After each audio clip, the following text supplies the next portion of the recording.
Many of us loved MediEvil when it was out in 1998, but is the PS4 remake really worth your precious free time?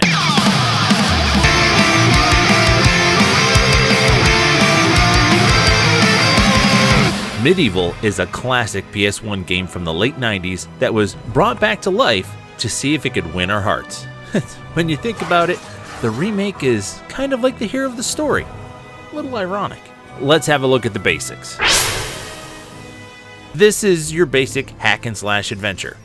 Very simple game at its core. No combos to learn, no special moves. You just run through a bunch of small levels, use a variety of melee and ranged weapons, and you fight a whole bunch of enemies. One of the best things about this game is also what many people consider to be one of the worst. You see, from an older gamer's perspective, it's one of the best because it shows how true this remake is to the original. I'll explain. You see, pretty much everything from the very first game is here. It's simply been updated. The enemies, the level designs, even the bugs from the original title is all here. They even use the sounds from the first game in this one. Because of that, the remake feels and plays very much like the game from 1998. That is what's causing an issue for some people.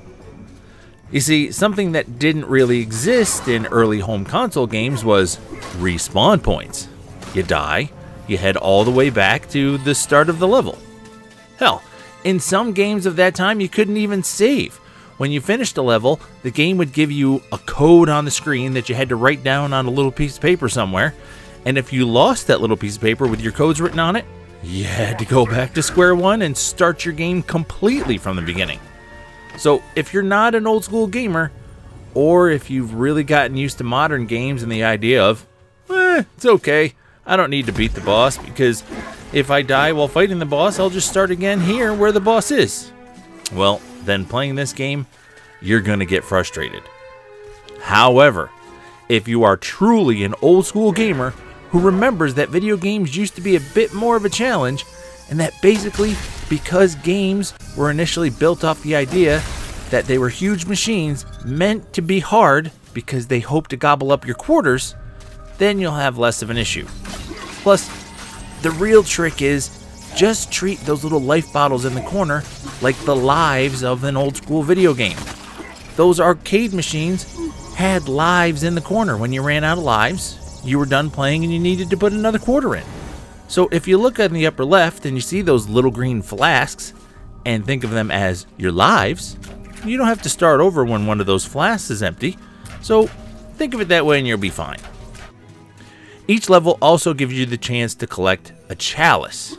Now, to do that, you need to eliminate a certain number of enemies, and it isn't mandatory, but I will say collecting that level's chalice will give you new weapons and upgrades, so I think it's worth your time and effort to clear out a level and get its chalice.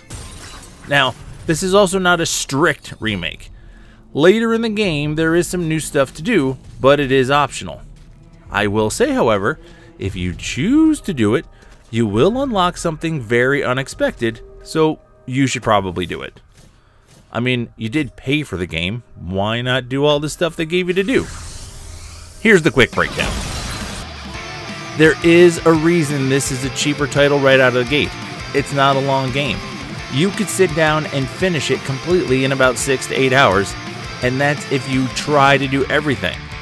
But hey, remember, it is a remake of a game from '98.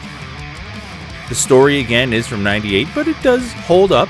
It's not a deep RPG, but you are a knight out for redemption. It's enough to keep you going, I think. The look and sound is fantastic.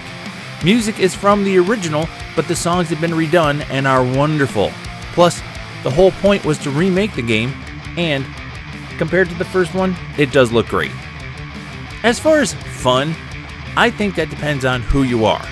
If you're old enough to have played the first one and want to relive the original in its new glory, you'll most likely enjoy this one. If you're younger and want to pick this up because it's a cheaper title and you've heard good things about it, get ready to be frustrated. In the end, I'd say this is pretty much the exact same thing as the original, just a little prettier, a little smoother, and a little better to listen to.